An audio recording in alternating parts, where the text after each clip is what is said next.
So here's how to add funds to your Steam wallet. It's actually quite easy to do, so make sure you watch to the end so you don't miss any important steps. First, you will log into your Chrome account. Once you are there, now here you have to search for the Steam wallet, and then you have to click on the add funds option.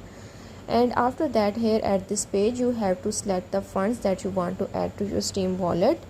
Here I'm gonna select this fund at $5 and then click on the add funds option next to it.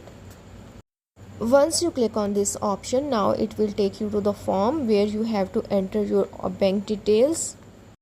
But in case if you don't have a Steam wallet, then you have to create your account first on it. After that, you have to follow these steps to add funds to your Steam wallet. After entering all of your bank details and related information, you have to click on the confirm option to confirm it.